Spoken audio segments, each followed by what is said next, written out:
Voilà, ça commence par moi. Donc, bonsoir à tous. Là, ça marche. Je disais que j'allais commencer puisque on va faire pas une minute sur ce sujet passionnant avec un invité passionnant.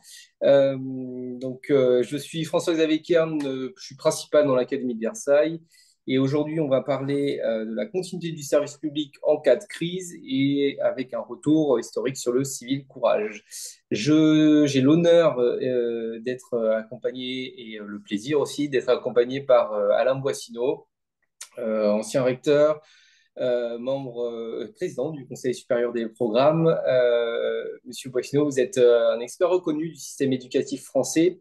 Je dirais même plus largement de l'éducation au sens large. C'est vraiment un plaisir de pouvoir vous entendre sur ce sujet. Bienvenue à vous, bienvenue à tous. On va passer à peu près une heure ensemble sur le sujet qui nous anime. Alors, sans plus tarder, je vous propose à peu près une organisation en trois temps, et puis je prendrai les questions du chat au mieux pour pouvoir les relayer à Monsieur Boissineau. Alors, dans un premier temps, je vais faire une petite parenthèse et Monsieur Boissineau, je vous adresse les amitiés de François Dubé, qui a ouvert ce matin le webinaire du campus Manage Éduc sur l'école, avec la question de l'école émancipatrice.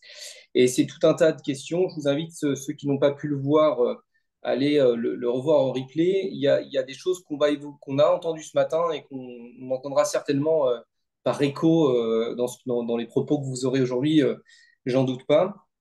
Donc, en tout cas, dans un premier temps, on va revenir sur cette définition du civil courage. Et puis, dans un deuxième temps, pourquoi aujourd'hui elle se repose, ou peut-être en tout cas, les sujets d'actualité voilà, font que cette question devient prégnante ou importante. Et puis, comment, dans le cadre de nos métiers, notamment à travers les injonctions paradoxales qu'on peut recevoir, cette notion peut prendre forme.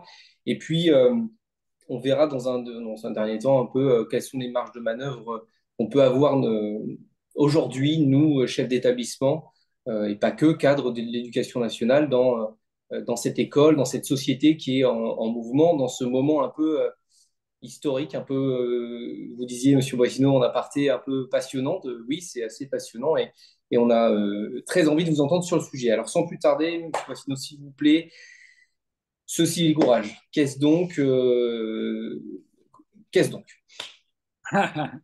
Bon, je ne suis pas sûr d'avoir toutes les réponses à vos questions. Je voudrais d'abord saluer tous les participants et notamment ceux que j'ai déjà eu le plaisir de rencontrer dans le passé, même si ça commence à être un peu lointain.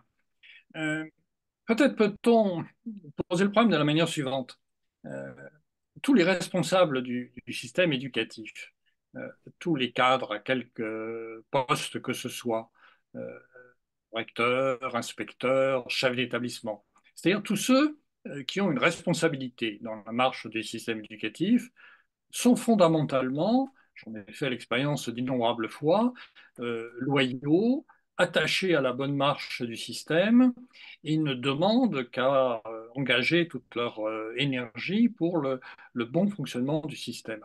Donc nous avons tous un surmoi qui est un surmoi non pas d'obéissance à une hiérarchie, parce que, sauf accident, la hiérarchie n'est pas si tatillonne que ça au sein de l'éducation nationale, mais plutôt il s'agit d'un attachement à la bonne marche d'un système dont nous avons conscience de faire partie et par rapport auquel nous avons des responsabilités.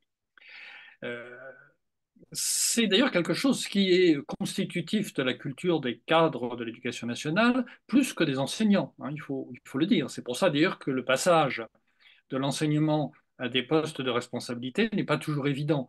On peut très bien être enseignant, il y en a d'innombrables exemples dans toutes les salles des professeurs, tout en véhiculant une culture de contestation et d'opposition systématique, y compris à l'institution dont on fait partie. C'est plus difficile quand on est dans une fonction d'encadrement. Donc, a priori, le surmoi des personnels d'encadrement va dans le sens de la loyauté à l'égard de l'institution. Ils se sentent partie prenante de cette institution. Et la question qui est posée, c'est qu'est-ce qui se passe quand cette attitude devient problématique, quand en conscience, on a le sentiment que ça n'est plus évident de manifester cette cohésion avec l'institution dont on fait partie. Euh, alors, là, il faut distinguer, me semble-t-il, plusieurs cas. Et on peut d'ailleurs, pour mieux les identifier, se référer à la période que nous venons de vivre depuis environ un an et qui a amené, dans certaines circonstances, par exemple, les chefs d'établissement à se sentir mal à l'aise par rapport aux instructions que l'institution pouvait leur donner. Il y a deux phénomènes qui ont joué dans les mois qui viennent de s'écouler. Il y a la perspective, euh, à l'issue de processus électoraux, de voir arriver au pouvoir des partis dont beaucoup pensaient que les valeurs, les principes, etc., étaient en contradiction avec ce sur quoi le système éducatif est fondé et avec les valeurs qui, qui fondent l'école de la République, en gros, depuis la Révolution française. Et donc, un certain nombre de cadres se sont posé la question, mais si nous sommes confrontés à un pouvoir, non pas simplement un pouvoir qui n'est pas celui qui a notre préférence, parce que ça, on l'a tous vécu à l'occasion d'alternances politiques diverses, mais un pouvoir dont les principes mêmes nous semblent contestables et peut-être inacceptables, dans ce cas-là, qu'est-ce qu'on fera? Bon, et il y a là un premier problème, une première problématique qui amène à s'interroger sur des formes de désobéissance civile. Certains, d'ailleurs, ont signé une pétition, par exemple, à la fin de l'année scolaire dernière, disant, dans certains cas, nous nous refuserons à appliquer les consignes qui pourraient nous être données. Ça, c'est un premier cas de figure qui met en jeu des valeurs et des principes mêmes qui fondent l'action des responsables du système éducatif. Il y a un deuxième cas de figure qu'on a vécu également l'an dernier, qui est, me semble-t-il, d'une nature un peu différente, mais qui a participé aussi du malaise qu'on constate souvent dans nos professions.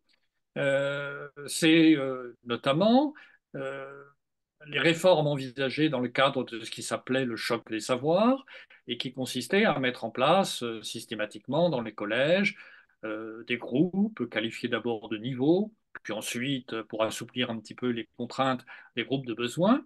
Et là aussi, un certain nombre responsables du système, de cadres à tous les niveaux, se sont dit, mais ça, euh, cette mesure qui nous est imposée par voie de circulaire, par l'autorité administrative, elle n'est pas vraiment compatible avec ce que nous faisons, avec ce qu'on nous a demandé de faire jusqu'ici, et avec la conception que nous avons de l'éducation. On est là dans un cas, si on y réfléchit, un peu différent du précédent. Ce qui est en jeu, ça n'est pas à proprement parler les valeurs fondamentales sur lesquelles est fondée l'école, c'est plutôt la question de savoir si, d'une part, il est légitime que l'autorité administrative impose de façon systématique des réponses, des modes d'action au mépris de l'autonomie qui, en principe, est reconnue aux établissements, et d'autre part, une interrogation sur la pertinence technique, je dirais.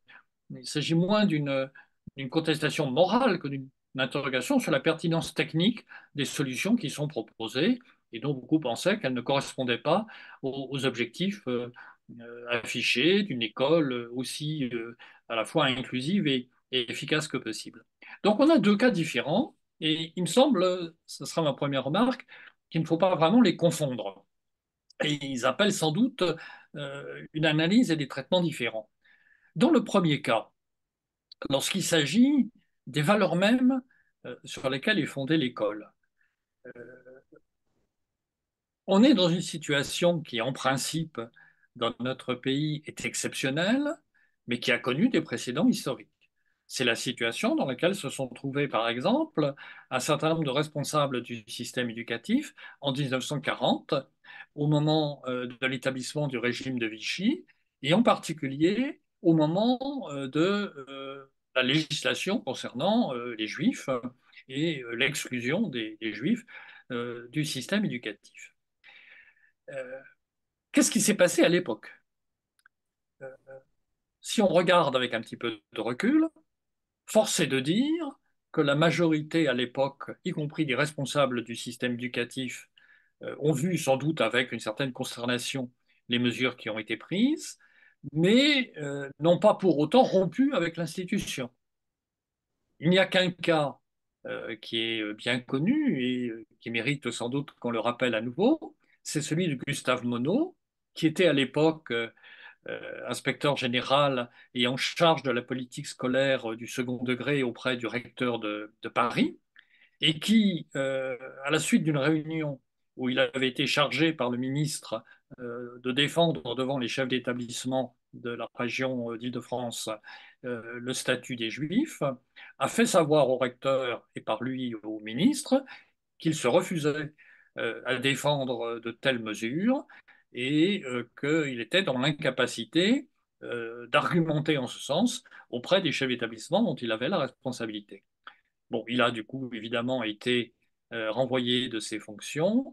Il a été nommé à l'époque, dans un premier temps, professeur à Versailles, puis purement et simplement contraint de prendre sa retraite et radié de l'éducation nationale, dans laquelle il reviendra ensuite à la Libération. Donc c'est un cas qui est bien connu, qui est étudié, si j'ose dire maintenant, par les historiens, et qui est un cas en situation extrême où un responsable de haut niveau de l'éducation nationale choisit de faire jouer ce qu'on peut appeler une objection de conscience en ne se soumettant pas à des consignes qui lui paraissent inacceptables. Ça, c'est le comportement de quelqu'un qui, d'une part, fait preuve d'un courage et certainement d'une lucidité assez exceptionnelle, d'une hauteur de vue morale assez exceptionnelle, mais qui aussi euh, est placé à un haut niveau de responsabilité.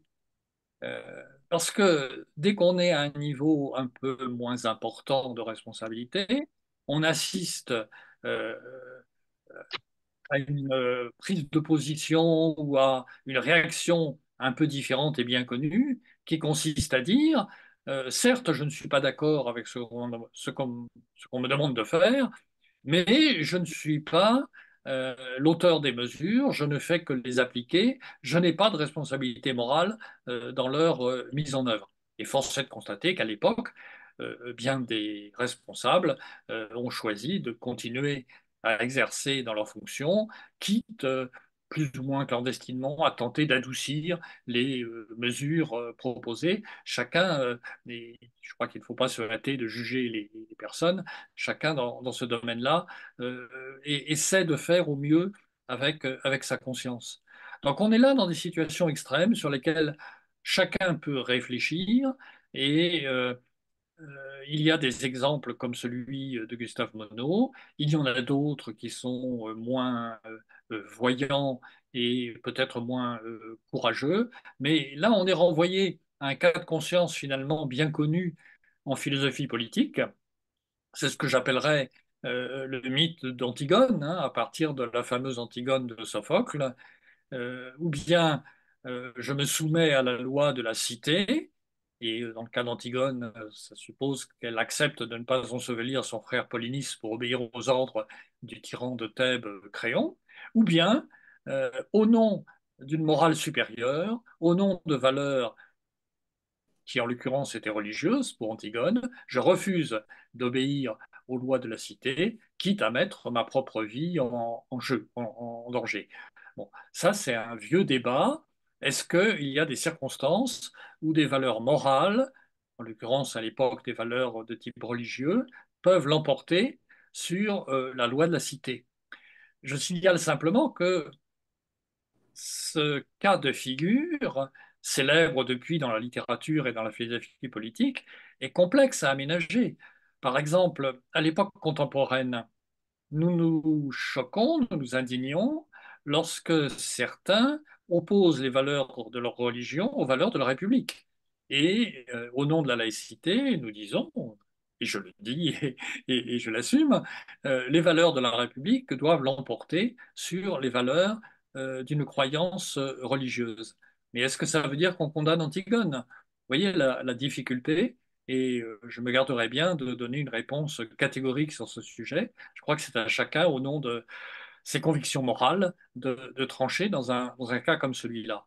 Ça, ce sont des situations extrêmes, mais elles peuvent se produire et elles renvoient à des dilemmes moraux qui sont très difficiles à trancher pour les personnes. Euh, le Alors, cas, monsieur, oui, en fait, juste, heureusement, parce que c'est vrai qu'on a un peu discuté de ce campus avant les élections. Et en oui, fait, heureusement, nous n'avons pas finalement à non, creuser beaucoup ce cas extrême. Mais plutôt, vous y alliez y venir, pardon, sur ce peut-être deuxième cas de figure où on est sur une réforme qu'on met en œuvre là, absolument. sur le Alors, collège, et qui pourtant ne porte pas totalement alors, un ça, fondement c'est scientifique. Ça, c'est un autre aspect, c'est l'autre aspect que j'évoquais tout à l'heure. Le premier cas de figure, effectivement, les réflexes de l'électorat français ont fait que finalement, contrairement à des craintes qui étaient très largement partagées, on n'y a pas été confronté.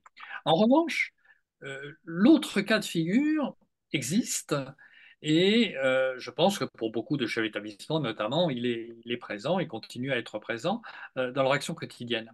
Alors là, pour moi, le raisonnement est un peu différent. Euh, on n'est pas, je le disais tout à l'heure, là sur des objections qui renvoient à des valeurs morales ou philosophiques essentielles. On est plus sur un désaccord sur des solutions techniques proposées et sur les méthodes conduisant à les mettre en œuvre. Et là, mon analyse serait la suivante. Euh, Ce qui fait problème dans un cas comme celui-là, c'est l'idée qu'on impose de façon centralisatrice et administrativement autoritaire à tout le monde, c'est-à-dire aux 7000 collèges de France, par exemple, un mode de fonctionnement qui ne leur convient pas forcément parce qu'on a retenu une solution qui est une solution théorique, mais on n'a pas pris la peine, parce qu'on ne peut pas le faire au niveau national, d'analyser chacune des situations concrètes telles qu'elles se présentent sur le terrain. Et là, ce qui est en cause, et là l'institution, à mon avis, est coupable, c'est un mode de fonctionnement qui ne respecte pas l'autonomie des acteurs et qui, à partir de là, leur impose tellement de contraintes qu'à la limite, il n'est pas possible de les respecter toutes. Il n'est pas possible, y compris techniquement, de mettre en œuvre dans toute sa logique et dans toute sa rigueur un dispositif qui a été conçu abstraitement au niveau national et sans tenir compte des situations locales, des personnels à qui on a affaire, de l'histoire d'un établissement, de son projet, etc. D'ailleurs, là, on voit bien que l'institution elle-même se met en contradiction avec les pratiques qu'elle revendique. Depuis un certain nombre d'années, on encourage à faire des projets d'établissement, à débattre en conseil pédagogique. On demande aux uns et aux autres d'être davantage acteurs et concepteurs de leur démarche. Ça, c'est très bien. C'est en effet une certaine logique qui va dans le sens de l'autonomie des établissements. Et en même temps, et c'est là qu'il y a un système de double contrainte qui se met en place, on leur impose un système clé en main qui, pour beaucoup, apparaît inadapté par rapport à leurs contraintes et à la réalité qui est la leur. Donc là, je crois qu'on est dans un cas différent du précédent. On est dans un cas où l'institution est coupable en ce qu'elle ne respecte pas l'autonomie des acteurs. Et dans un système aussi complexe que sont les sociétés contemporaines, je ne crois pas qu'on puisse piloter le système de façon centralisatrice et autoritaire comme à l'époque de Bonaparte, disons, hein, puisque c'est lui qui a créé le système éducatif tel que nous le connaissons. Et à partir de là, je pense que les acteurs locaux, par exemple les chefs d'établissement, ont une légitimité non pas pour désobéir, ça n'a pas de sens, mais pour adapter à leur contexte local et à leurs contraintes un cadre qui leur est imposé de façon trop théorique. Et après tout, nous savons très bien dans l'institution reprendre un projet, une étiquette et le mettre à la sauce qui convient. nous faisons tous cela.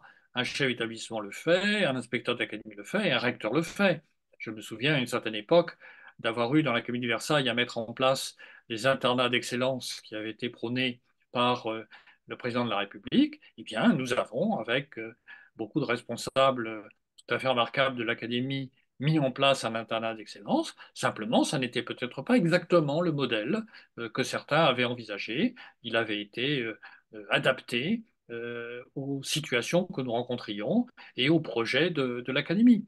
Donc, je crois qu'il y a une possibilité dans un pays démocratique, lorsque l'institution ne respecte pas suffisamment l'autonomie des acteurs, il y a une possibilité de revendiquer sur le terrain, non pas à proprement parler une désobéissance, mais une légitimité à adapter le système aux contraintes qui sont celles de l'établissement. Alors, je crois que cette distinction avec le cas précédent est importante et que ça n'est pas le même sujet et ça n'est pas de la déloyauté que d'adapter intelligemment un dispositif aux contraintes que l'on rencontre.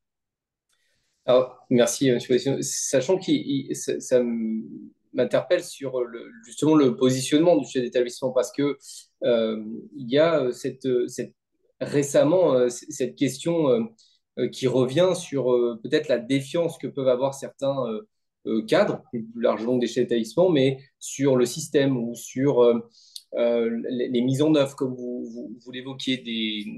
Et donc se pose peut-être cette question de la défiance et donc du coup de la loyauté derrière. Alors, je ne pense pas à la loyauté, comme vous le disiez tout à l'heure, fondamentalement intrinsèque à la personne, mais d'être sur effectivement la mise en œuvre. Alors, euh, moi, j'aime à penser qu'on a, comme vous le disiez à l'instant, la marge nécessaire d'autonomie pour pouvoir le mettre en œuvre. Euh, mais beaucoup de collègues s'interrogent quand même sur justement cette marge de manœuvre. Alors, est-ce que jusqu'où on peut, comment on peut, sachant qu'on a des enseignants en face qui peuvent être soit aussi eux-mêmes dans la défiance vis-à-vis de leur chef d'établissement ou vis-à-vis de l'institution.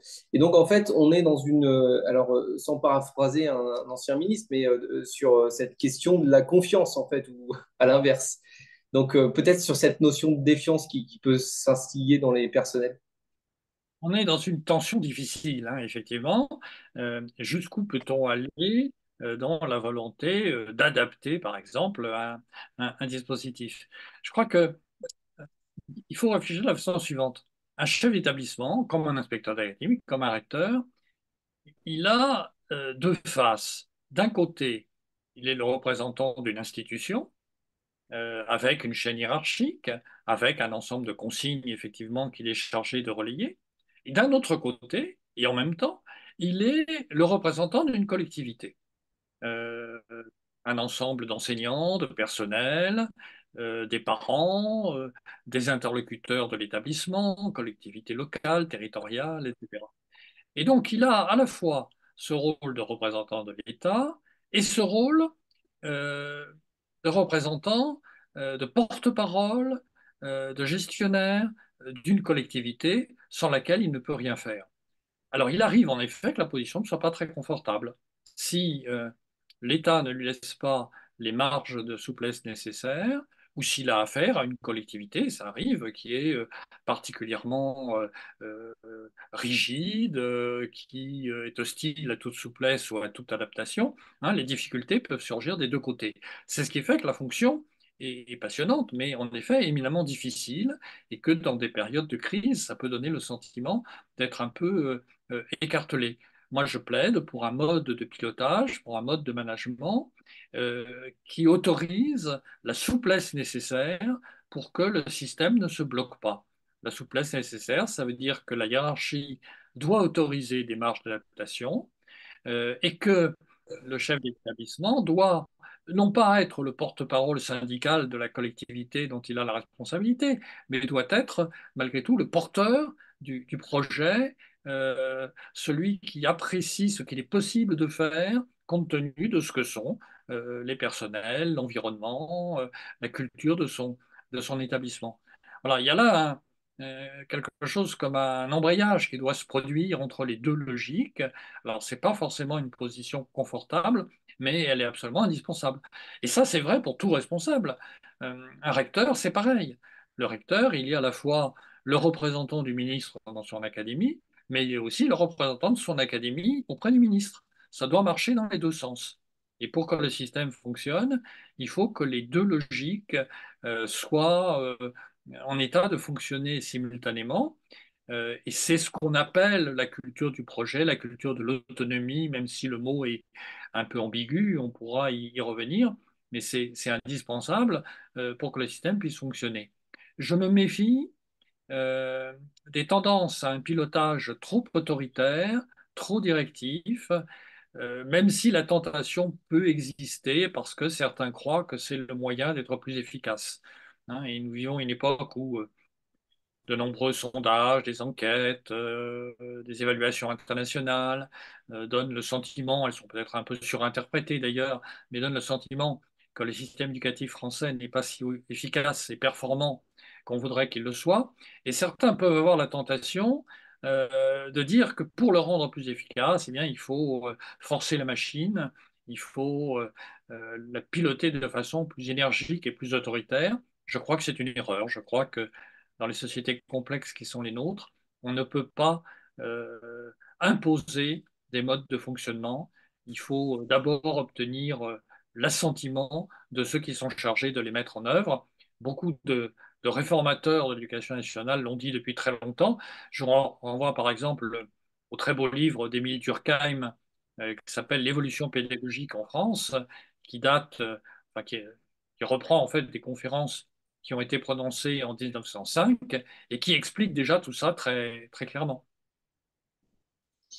Alors, il y a deux questions, une remarque, une question dans le chat qui va dans votre sens. Donc, un collègue qui dit le malaise actuel chez les personnels d'encadrement vient donc de l'aspect ultra descendant depuis quelques années, selon vous. Et une collègue également qui explique que on est recruté en tant que cadre et qu'on a l'impression de ne faire qu'appliquer, alors que justement l'intérêt du métier, c'est de mesurer ce qui convient d'appliquer, ajuster, créer, enfin voilà, enfin, jouer son rôle de cadre. Donc, sur ces deux Alors, notions. sur ces deux points qui me paraissent très, très pertinents, et puisque vous m'avez autorisé à parler librement, on va essayer de comprendre ce qui se passe. Incontestablement, depuis quelques années, on a affaire, me semble-t-il, à une espèce de durcissement de l'institution qui fonctionne de façon plus verticale, plus autoritaire et qui cherche à imposer des modes de fonctionnement, aussi bien dans le domaine de la gestion, bon, on l'a vu avec le choc des savoirs, que dans le domaine pédagogique, avec beaucoup de prises de position, par exemple, du Conseil supérieur de l'éducation, voire du Conseil supérieur des programmes. Donc on a une forme en effet de reverticalisation du système éducatif après une période où on avait plutôt mis l'accent sur la volonté de déconcentrer, sur la volonté de donner davantage d'autonomie aux acteurs. Alors pourquoi est-ce que c'est comme ça? Pourquoi est-ce que ça se produit? C'est pas parce que les responsables sont forcément incompétents ou pervers. Il faut se méfier des formes de complotisme en ce domaine et il faut essayer de comprendre pourquoi ils font ça. Je crois que la raison est la suivante. Nous sommes dans un pays dont on a constaté depuis quelques années qu'il ne croyait plus dans l'efficacité de l'action politique, qu'il avait le sentiment que les responsables de quelque famille politique qu'ils puissent être ne faisaient rien, n'obtenaient pas de résultats, que l'action politique ne servait à rien. Et donc, il y avait la tentation ou de s'abstenir et de dire, bah, puisque c'est comme ça, je n'y crois plus et je ne participe plus au jeu collectif, ou bien de sombrer, j'allais dire, dans des formes de populisme, dans des extrémismes qui visent à casser le système, puisque le système ne fonctionne pas comme on voudrait qu'il fonctionne. Et un certain nombre de responsables devant cette situation, compris, disons-le franchement, l'actuel président de la République, ont fait l'analyse qui consiste à dire il faut réconcilier les Français avec l'action politique si on veut arrêter de voir l'abstention s'envoler, les formes de populisme se développer, etc. Il faut montrer que l'action politique peut être efficace. Et donc, Notre objectif prioritaire, c'est l'efficacité. Jusque-là, pour ma part, je n'ai rien à dire. Le problème, c'est le temps suivant du raisonnement. Pour être efficace, eh bien, euh, pratiquons à la manière de Bonaparte. C'est-à-dire, mettons en place un système très autoritaire, un système en effet vertical, où on dit aux gens comment faire et on leur demande d'appliquer ce qu'on pense être les bonnes solutions. Il faut remettre de l'autorité dans le système et de l'injonction, du coup, à tous les niveaux du système.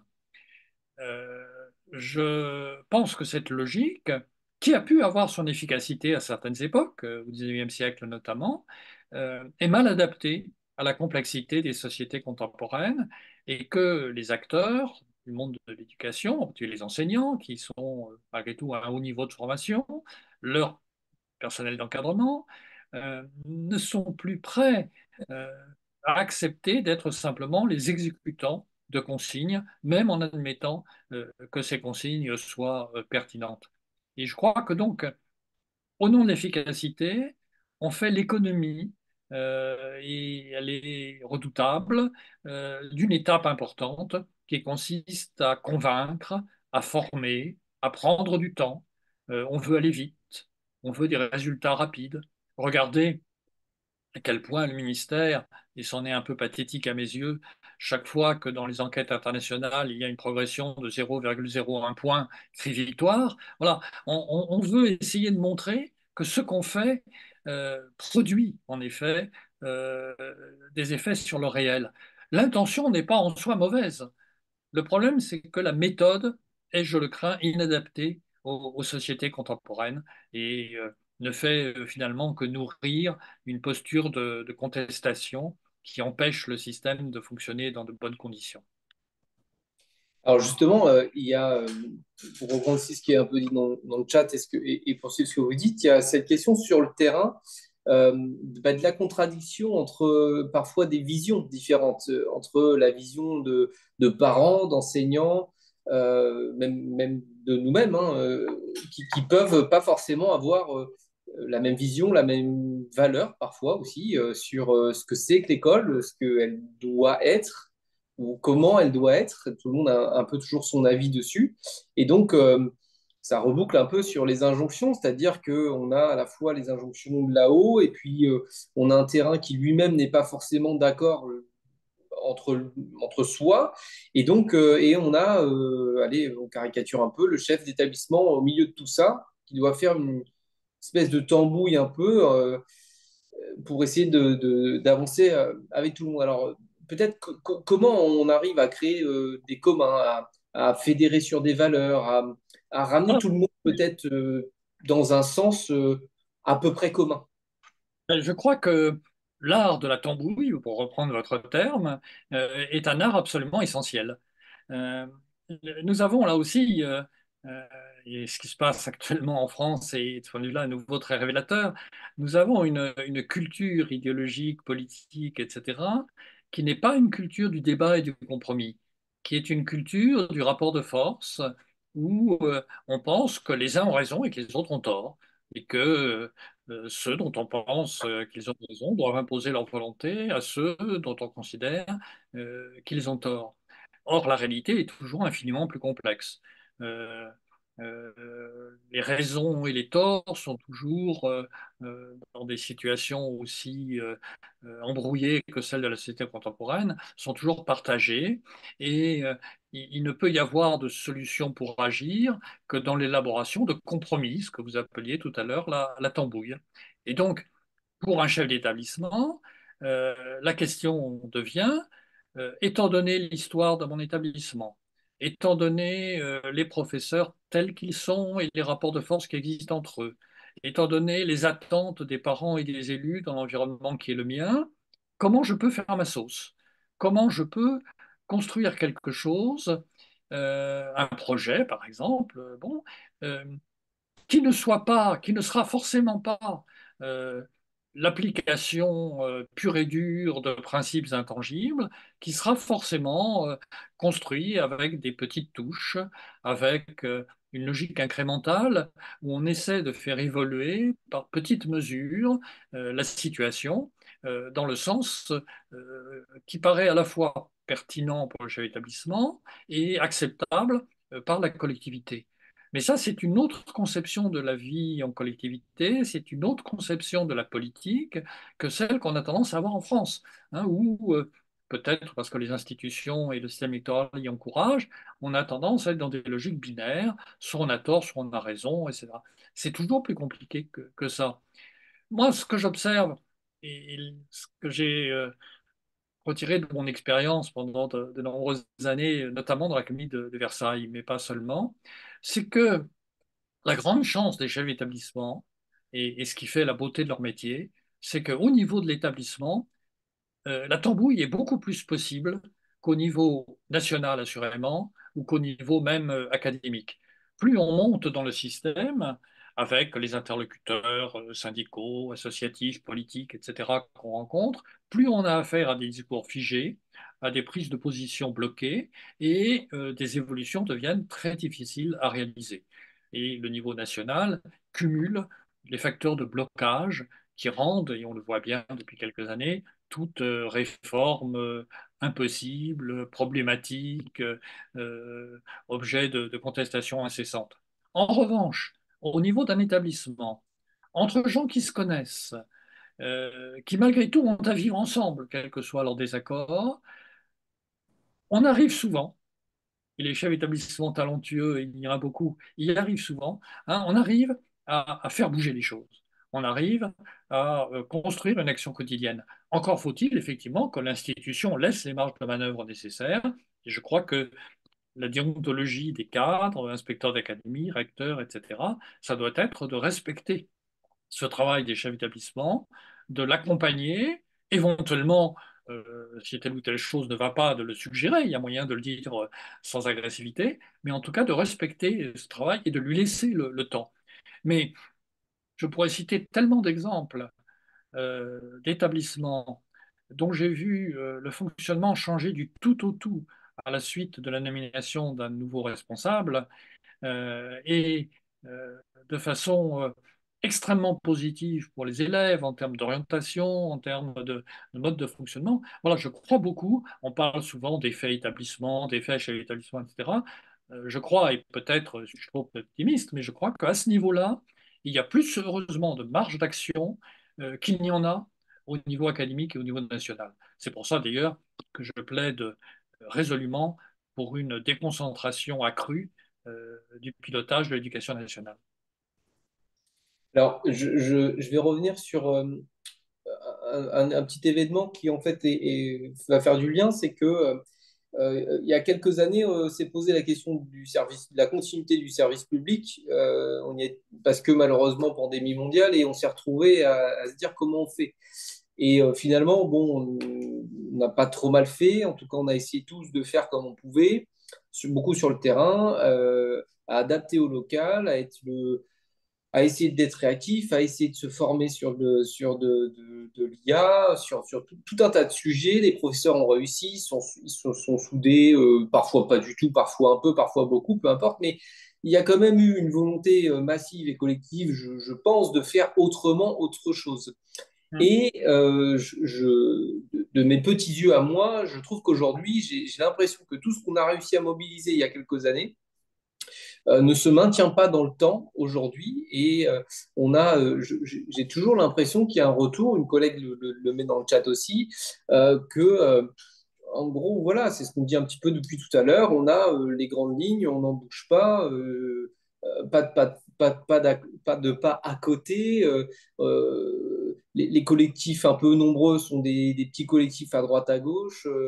On parle pas trop. Bref, espèce de retour un peu peut-être à un avant que je n'ai peut-être même pas connu moi. Donc, voilà. Est-ce que c'est quoi la Covid? C'est une occasion de manquer de faire quelque chose? Qu'est-ce qu'on rate aujourd'hui qu'on a réussi il y a quelques années? Oui. Non, non, vous avez raison et je crois que les analyses dont on commence à disposer sur toute la période Covid sont très intéressantes de ce point de vue-là. Et incontestablement, il s'est essayé des choses, au moins dans un certain nombre d'endroits, et ça n'a pas forcément débouché, ne serait-ce que parce que l'institution a pesé pour fixer comme objectif le retour à l'école d'avant, le plus vite possible, et n'a pas cherché, me semble-t-il, à appuyer le développement de nouveaux modes de fonctionnement. Euh, mais là aussi, il faut être lucide. Les difficultés, elles ne tiennent pas seulement à la tension qui peut exister entre le terrain, comme on dit, et les autorités hiérarchiques. Euh, c'est un peu au sein de chacun d'entre nous qu'il y a des contradictions. Reprenons l'exemple du Covid. On voyait bien que dans un cadre aussi exceptionnel que celui qu'on a connu à l'époque, les choses ne pouvaient fonctionner qu'avec beaucoup de capacité d'adaptation, beaucoup de souplesse, compte tenu là aussi des gens à qui on avait affaire, du contexte local, des aides qu'on pouvait rencontrer, etc., etc. Mais au moment même où, sur cette base-là, beaucoup de gens réclamaient à juste titre de la souplesse, des marges d'adaptation, il y avait un autre discours que parfois les mêmes tenaient, qui consistait à se retourner vers l'institution en disant, mais dites-nous comment faire, quel protocole faut-il appliquer? Et rappelez-vous les débats à l'époque, hein, autour justement de ce protocole qui n'était pas simplement un caprice de l'institution, mais qui était aussi une réponse à une demande qui existait, hein, de la part de beaucoup d'acteurs. Donc je crois que nous avons tous, de ce point de vue-là, une espèce d'examen de conscience à faire, parce que souvent, à la fois, on réclame des marges d'action, des marges d'initiative, etc., et en même temps, on réclame un cadrage parce que c'est sécurisant. Et parce que, pour un chef d'établissement, par exemple, pouvoir s'adosser à l'autorité de l'inspecteur d'académie ou à l'autorité du recteur, d'une certaine manière, c'est plus facile que d'assumer une liberté et une autonomie. Je crois que c'est vrai pour tous les acteurs, hein, du système. Et cette tension entre demande d'autorité d'un côté et volonté d'autonomie de l'autre, elle explique là aussi les contradictions dans lesquelles nous nous retrouvons souvent. Mais en effet, incontestablement, l'épisode du Covid aurait pu déboucher dans l'enseignement secondaire comme dans l'enseignement supérieur sur des pratiques profondément renouvelées. Par exemple, relancer des expérimentations pédagogiques comme celle de l'école inversée, de la classe inversée. Et en fait, ça n'a pas joué ce rôle-là. Et le sentiment dominant a plutôt été, encouragé par le ministre, qu'il fallait rétablir le mode de fonctionnement ancien le plus vite possible. Si je vais passer juste la parole pour une question à Cyril Le Stater. Merci François-Xavier. Monsieur le recteur, rebondir sur quelque chose que vous avez dit. Euh, on est d'accord de ces injonctions descendantes, vous en avez parlé, il n'y a pas de souci.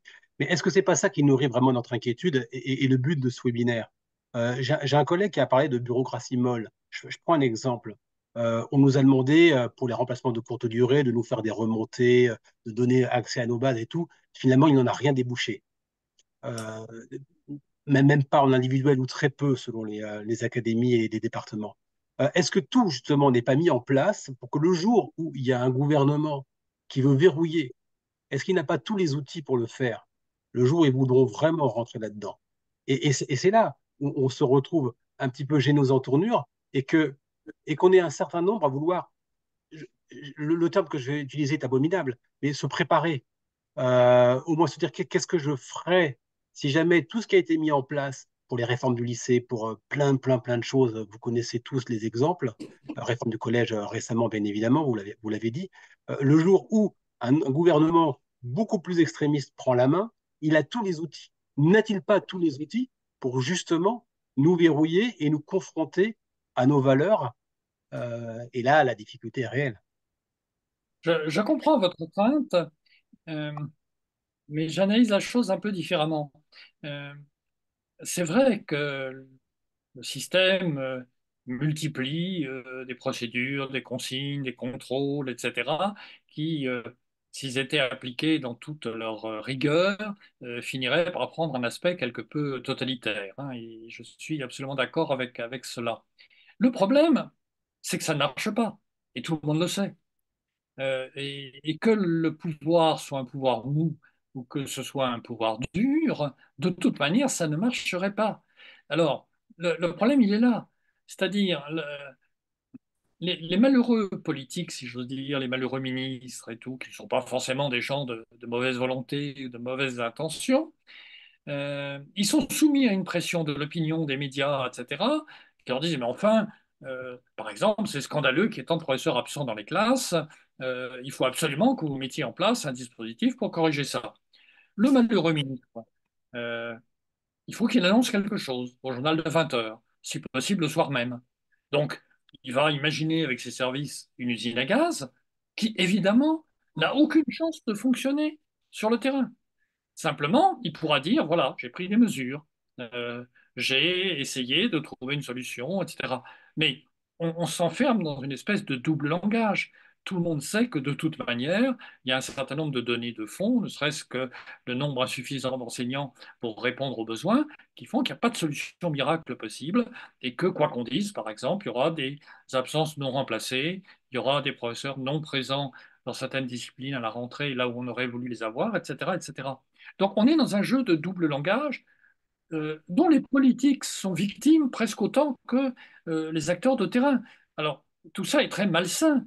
Il serait effectivement souhaitable que collectivement les Français aient un peu plus de lucidité et de courage politique et acceptent de voir certaines difficultés en face euh, sans attendre des réponses miraculeuses qui ne peuvent pas exister. Euh, Par exemple, la question du remplacement des professeurs absents, elle n'est soluble, en admettant qu'elle puisse l'être complètement, que dans le cadre d'établissements plus autonomes, avec un statut beaucoup plus souple des enseignants et la possibilité, comme ça se passe dans un certain nombre de pays étrangers, de moduler les services selon les périodes de l'année, etc., etc. Donc, si on allait dans le sens de cette souplesse plus grande, on pourrait peut-être trouver des remèdes, mais ça n'est pas ce qu'une certaine opinion attend. Elle attend des annonces nationales qui reste forcément très virtuel. Et de ce point de vue-là, imaginez un régime plus autoritaire que les régimes que nous connaissons, qui chercherait à imposer euh, des solutions, quelles qu'elles soient, eh bien, il ferait disjoncter le système. Ça ne marcherait pas, tout simplement. Ça ne marcherait pas. Alors, ça n'est pas confortable pour les acteurs, ça renvoie à une mauvaise conscience et à un sentiment de crise, etc. Mais il y a là une espèce euh, de divorce fondamental entre la pensée et l'action, qui est, à mon avis, le cœur du problème. On ne veut pas voir en face un certain nombre de difficultés. Alors, on affiche, je trouve que le remplacement du professeur absent est un bon exemple, on affiche de prétendus remèdes qui, en fait, n'en sont pas, et vous le savez très bien. Alors, oui, sur le remplacement des enseignants, je pense que l'exemple le plus actuel est le plus pertinent parce que ce qui est difficile, c'est que on sait, derrière les annonces, on sait la faisabilité ou pas. Souvent, Oui, technique, j'entends. Et souvent, complètement. techniquement, on sait que ça va être compliqué. On peut bricoler. Je parlais de tambouille, je parle de bricole, mais j'aime bien. Donc, on peut bricoler des choses. Et une collègue disait que c'était souvent sur le terrain qu'on arrivait à faire les choses. Et il y a cette question on le sait, nous, que sur le terrain, il se passe de bonnes choses. Donc, comment on peut aussi faire partager ce terrain ou faire Bien. remonter, ne serait-ce qu'entre nous, ou comment faire pour que les bonnes choses qu'on fait nous, ça arrive à être pris en compte, peut-être, que ce soit peut-être pas en tant que citoyen, mais en tant que chef d'établissement. Je pense qu'il faudrait un système plus déconcentré, plus ancré dans les territoires et que l'on arrête d'attendre du niveau national la réponse à toutes les difficultés rencontrées. Euh, Certains pays ont des logiques beaucoup plus déconcentrées que la nôtre, hein. C'est vrai en Allemagne, c'est vrai au Québec, c'est vrai en Finlande. Il n'y a pas de fatalité à avoir un système aussi concentré que le nôtre. Et je crois que voilà, nous arrivons simplement à une époque où la logique d'hypercentralisation qui a été efficace au 19e siècle et au début du 20e siècle, à une époque où le nombre d'élèves dans les établissements n'avait rien à voir avec celui qu'on connaît aujourd'hui, et bien, cette logique ne peut plus fonctionner dans la société contemporaine. Mais on n'arrive pas à en tirer les conséquences, on n'arrive pas à accepter les, les conséquences, et ces conséquences, elles sont notamment de l'ordre de la nécessité de déconcentrer considérablement les, euh, les prises de décision. Ouais, un collègue qui dit, je pense que c'est l'avocat du diable, et c'est pas mal, j'aime bien l'idée, c'est que oui, mais. Je vais poser la question comme elle est écrite. Est-ce qu'en jouant la pub de nos bahuts sur les médias, sur les réseaux sociaux, sous la forme de vitrines, d'actions positives, on ne joue pas le jeu un peu des politiques Kleenex, des politiques rapides, et puis ce jeu de chacun pour soi, un petit peu? Oui, non, mais il y a des risques, hein, bien sûr.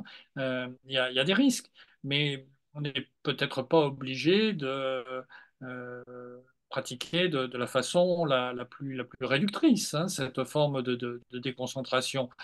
Euh, Effectivement, si on est dans un affichage publicitaire, si on est dans des mesures tape à l'œil, etc., on n'aura pas beaucoup progressé par rapport à ce qui se passe actuellement.